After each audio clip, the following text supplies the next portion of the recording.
Hi everyone, welcome back to part 2 of the multicolored cards for Dominaria. I'm Brett and I'm joined again by Anthony. How you going, Brett? Yeah, a little frustrated. We've had some technical difficulties this morning. Realized after the first set review that half the cards that were on Wizards reported thing yesterday were not on the card gallery. We're missing cards, so we're going to do a part 2 basically, is the long story short. We're going to talk about some more cards in multicolor because we missed some cool stuff, so we're going to go back and have another look. Yeah. I'm going to dive straight in with Adeliz, the Cinder Wind. She's a Windrake, 3 mana for a 2/2 flyer with haste. She's 1 blue-red, so it's pretty good stats already. And as a little bonus, whenever you cast an instant or sorcery, all wizards you control get +1/+1. Which I like. This is a good limited card. Yeah, this is really good. Kind of different. All wizards you control get +1/+1. That's kind of cool. Like, Yeah, that's nice. I guess there are a few wizards in red and blue. There's certainly a wizard sub-theme happening in red and blue for this set. There's a lot of spells that care about wizards we're going to see in that color pair. So this is really good uncommon that tells you what that color pair is about. It's going to be about spells and it's going to be about wizards. So this is a really indicator that you want to go into that color combination if you get it later in the pack. Yeah, yeah. All I can think about is this. Like, it doesn't look like it should have flying to me. I don't know. I know that it's above the ground, but I don't know. Yeah, but It she's a just doesn't wizard. seem right. I know, She's a but flying wizard. yeah, right. Yeah, Whatever. good card. It's And good. good Yeah. limited card. Yeah. Play it when you're in the color combination. Probably don't just like dive into it early, but if you're getting somewhere in those colors, it's really good. Yep. Next, Ariel, Knight of Windgrace. 2 black, white for a 4/4 legendary creature human knight. Has vigilance and 2 cool abilities. 2 and a white to tap. Create a 2/2 white knight token with vigilance, or black and tap. Tap X untap knights you control. Destroy target creature with power X or less. They're both really good abilities. this is quite good. I mean, just to kick off, she's riding a panther, right? It looks like it, and That's is pretty awesome. Yeah. So she's an absolute badass. This I think is potentially standard playable. I mean, limited, very good. If you're in black and white, great. If you're in like splashing, I would probably go with that as well because she makes her own army and then kills stuff. Yeah. So really awesome limited card. But yeah, I could see a knight deck coming together in standard at a pretty high level.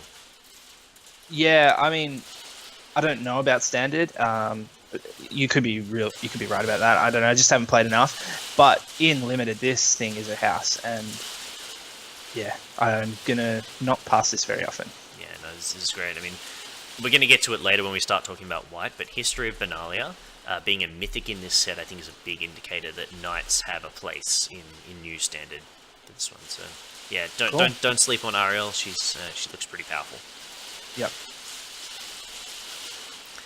Next we have Garner, the Blood Flame. This is a 5 mana 3/3 human warrior, so 3 black red for a flash 3/3. When it enters the battlefield, return to your hand all creature cards in your graveyard that were put there from anywhere this turn. And other creatures you control have haste.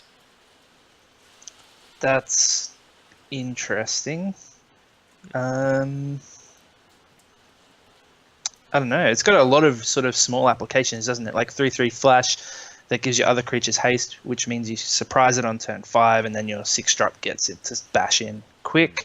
And it also like protects from a wrath, I guess. But the stats are not great.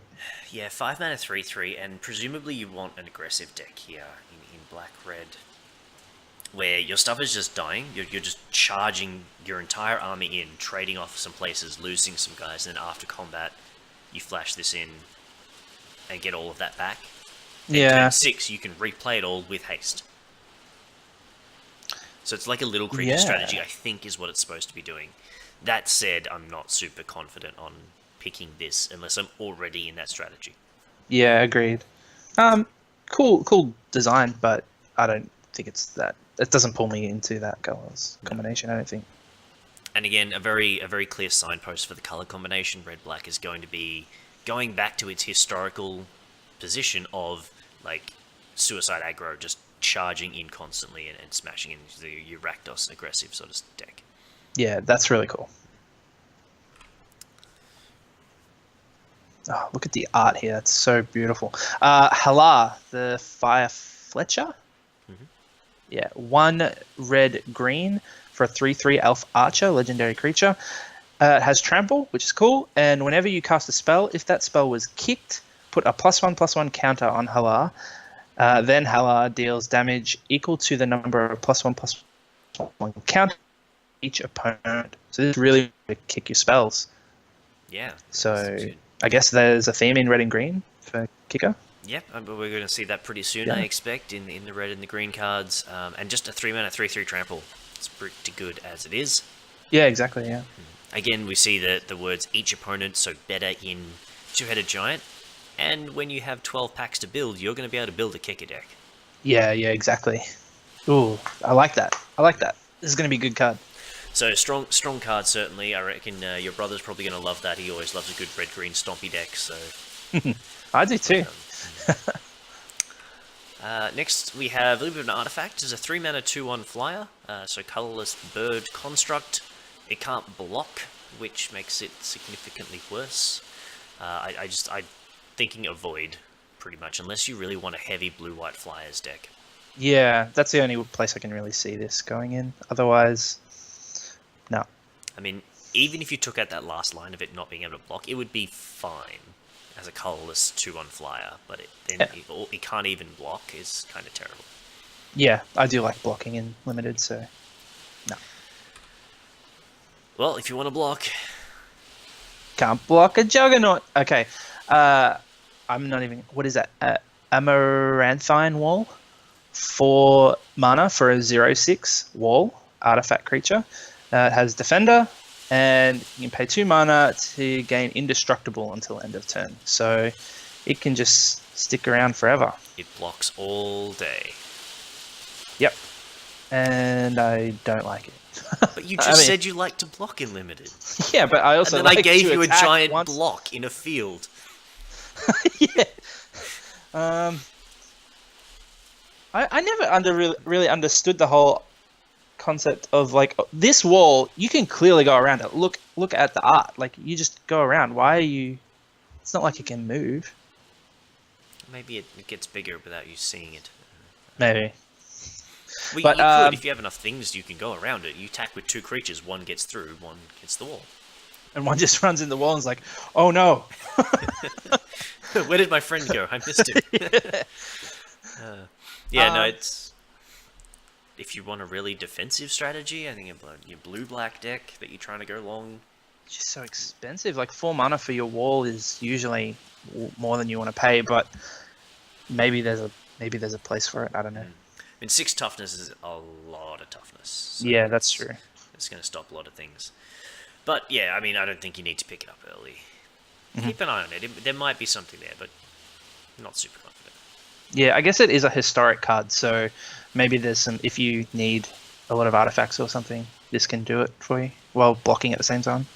Yeah, and I guess we have seen, if we think back to Wrath, the blue-white legend, or the blue-white uncommon, talked about flashing in historic spells. So we can expect blue-white's going to care about historic cards, and blue-white traditionally flies. So you get this guy on the ground, hold up the ground forces, get your flyers going over the top. I could see that deck coming together. This isn't the centerpiece of it, but it could be one cog in the machine. Yeah, maybe. Alright, here's another little artifact. Blood Tallow Candle, 1 mana for an artifact, and 6 and tap. Sacrifice it, and target creature gets -5/-5 until end of turn. So expensive removal in any color. Not the worst. It's not the worst. 6 mana, then he's probably going to kill something. Particularly in combination with combat, you're going to be able to kill something. So, if you're short on removal, which some colors are going to be, blue and green are going to be struggling for removal. So maybe you need to pick that up. Yeah, it's expensive though, and usually they'll be able to see it coming. Yeah. So, yeah. All right. We have a Howling Golem. And whenever it attacks or blocks, each player draws a card. 3 mana, 2/3. Ugh. I don't really like that. It's pretty weird. Um, I don't know. A 2/3 is not great stats. Can go into any deck though. Again, it depends on how much historic stuff you care about and need. Maybe this will get a place in there. I don't know. Maybe, and I guess this also might be one of those things where if you have a ramp deck, if in green you've played out a bunch of your hand and you need to refill, like you can use the cards more than your opponent. You need to find a way to break that symmetry. Yeah.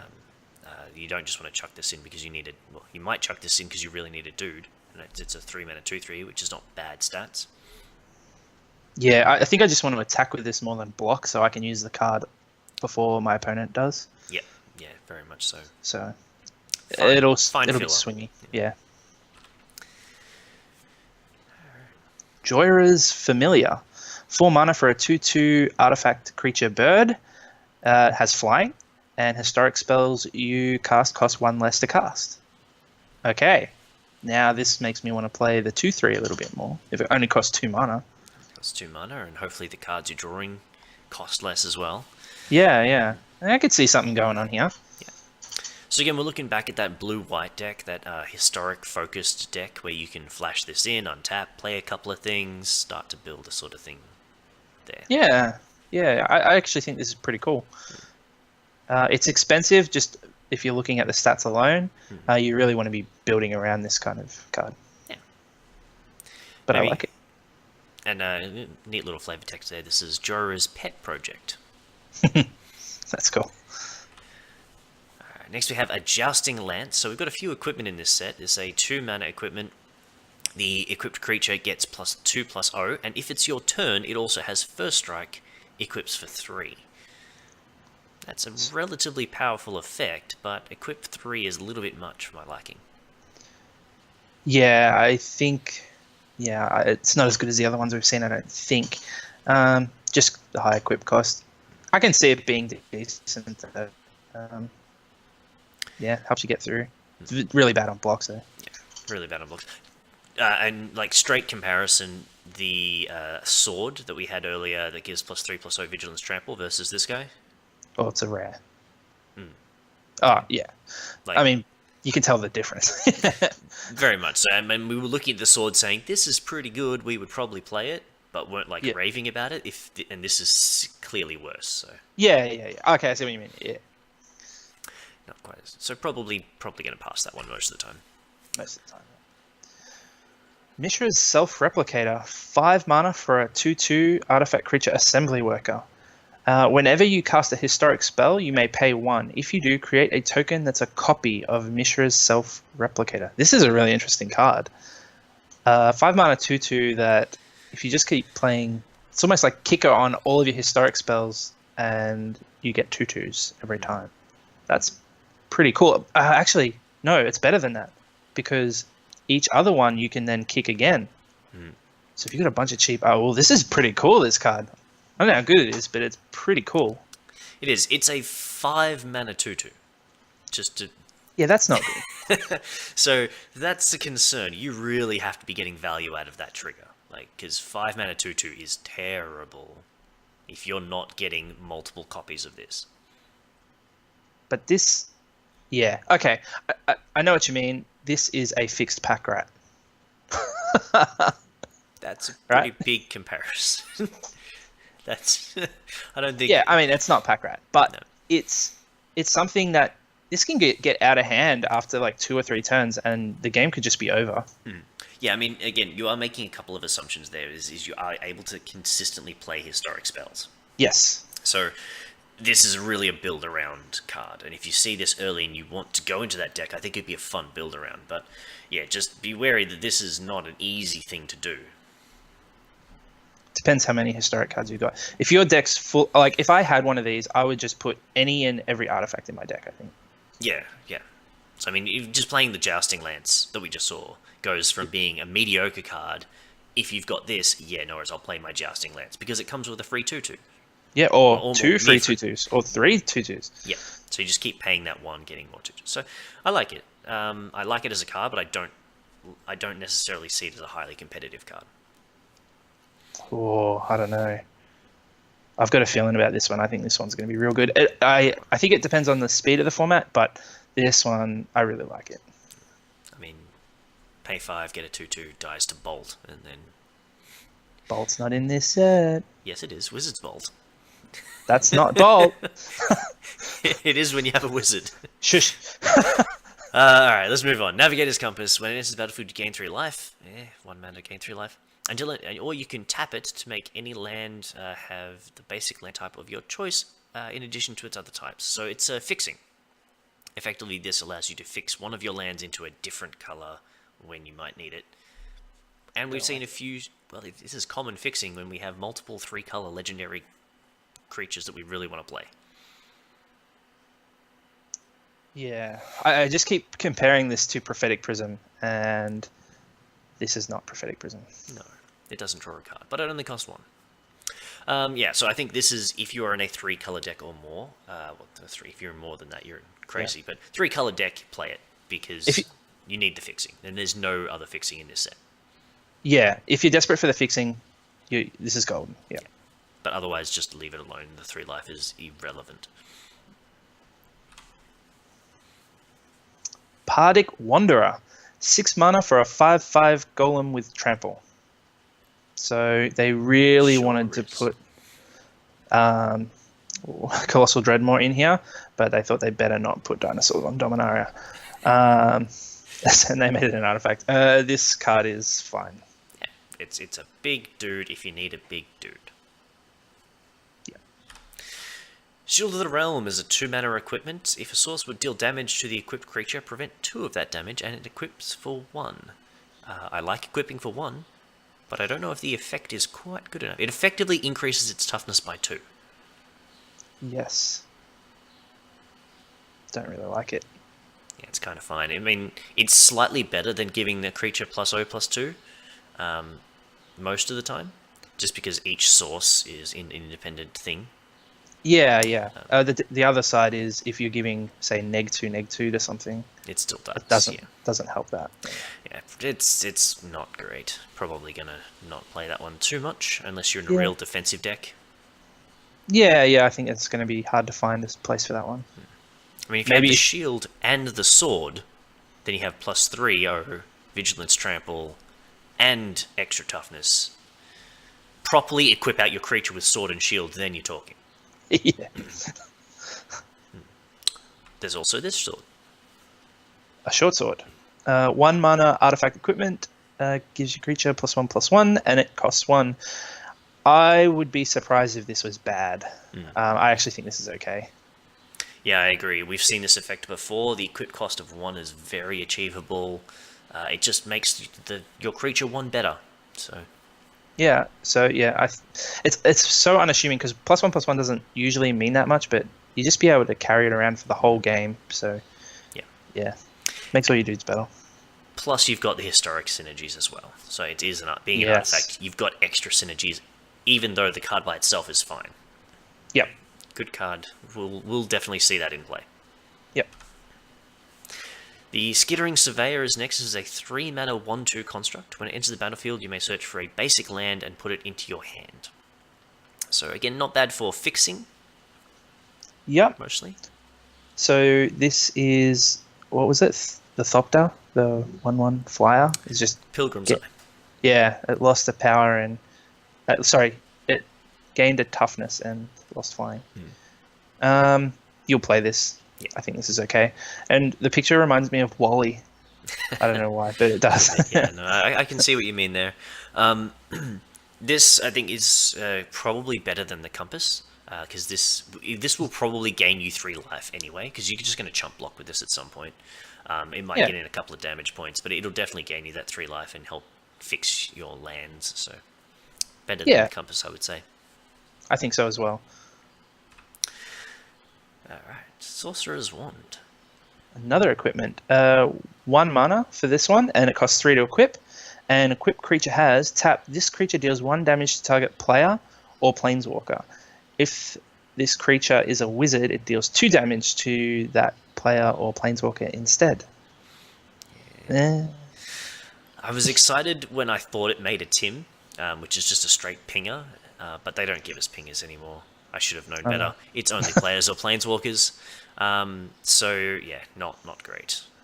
Yeah, it's not even each, so it's not great into HG. I don't really like this one. No, even in a wizard deck where you're getting 2 damage per ping, it's just not worth it. Yeah. We have a Sparring Construct. This is a 1 mana 1/1, and when it dies, put a 1/1 counter on target creature you control. So it's just a robot. It has kind of modular, which is the counter just goes somewhere else. Is that good? I don't know. I don't think that's that great. No, again, I think you need the historic synergies for this. If you're drawing a card with this, that'd be great. If you're doing something else where you want historic cards, maybe. Yeah. But yeah, no, not amazing. Thran Temporal Gateway. 4 mana for a legendary artifact, and you pay 4 and tap. You may put a historic permanent card from your hand onto the battlefield. Okay, so we've sort of seen similar things like this before, but I don't know. I don't think this is that good. That's 8 mana to put something straight onto the battlefield. Yeah, this is how you play Darazarg on turn 5. Daragars. Oh, yeah. And smack for 7 immediately. Yeah, that'd be cool. Yeah, there are cool things you can do with this. I don't know that there are good things you can do with this. I guess it gives them sort of flash, right? Yes, yeah, giving stuff flash. Only artifacts, legendary sagas. Good for your sagas again. If you are in that historic kind of deck, maybe you want this to flash in stuff under your. It's also uncounterable, so I don't know. That will become relevant at some point because you can't counter anything being put into play with this. Yeah, cool card. Yeah, it's a cool card, but I don't think it's a high pick in limited. No, definitely not a high pick. If being played at all, I don't think this would get into my deck unless I had a specific few permanents that I needed to get into play early. Yeah. Next we have Traxos, Scourge of Krug. What a weird card. 4 mana for a 7/7 legendary artifact creature construct. That's weird. But anyway. I realized you can't actually see. I was doing the Lord Sock hand motion. Oh, no, I couldn't see that, no. This is the new Lord Sock. Does it have to be? I don't really like this. I'm pretty sure it does. I don't think you're going to find anything more Sock-like than that guy. But it's okay, because there are ways to untap him. He's a 4 mana 7/7 trample. It doesn't untap. You cast a historic spell, so you get this guy and you start playing those 1/1s or anything else that untaps him, because he's huge. Yeah. So that's pretty cool. And while we're talking about him, I think it's the next card, or a couple along. You've also got this guy. Voltaic Servant is a 2 mana 1/3. At the beginning of your end step, untap target artifact. That seems like a really good card. But we'll get to that one. That's a handy one. So you have stuff like that where you can do that with Traxos, and you can just untap him every turn from turn 4. So swing on turn 5 with a 7/7 trample. Yeah, okay, that's pretty sick. Yeah, so he's gonna need some work, but I could definitely see first picking this guy and just going in on it. Yeah, I honestly don't think you pass it because it's a 4 mana artifact creature, and you'll have ways to untap it. Yeah, even if you only untap it once, it's a 7/7 blocker. Yeah, I guess. Like that's okay. It's a gigantic wall. It's better than the Amarantine wall for 4. Yes, it is. Yes, it is. So yeah, cool card. Like, don't pass this. It's a tough downside, but you need to work around it.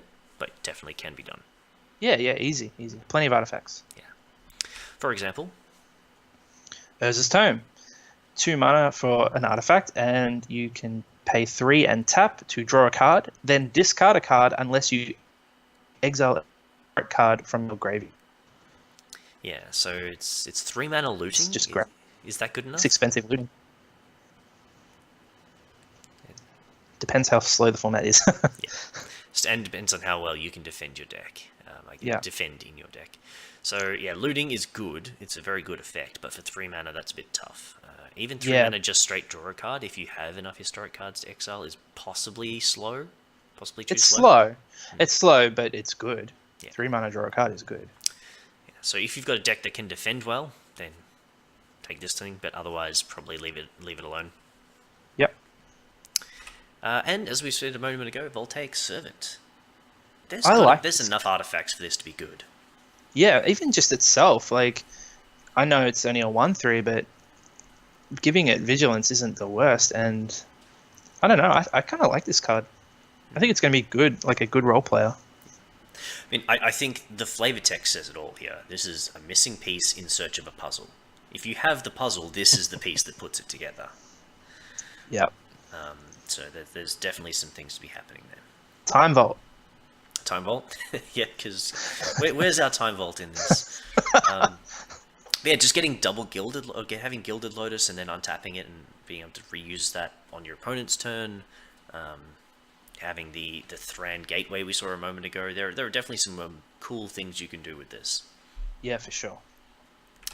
And that is the end of the cards we missed for the multicolored. Now we've got all that under control, and the rest of our videos will go fine. Next up, we're actually going to switch over and do some green cards, so I'll see you in a few minutes to do some green. Yep, see you soon.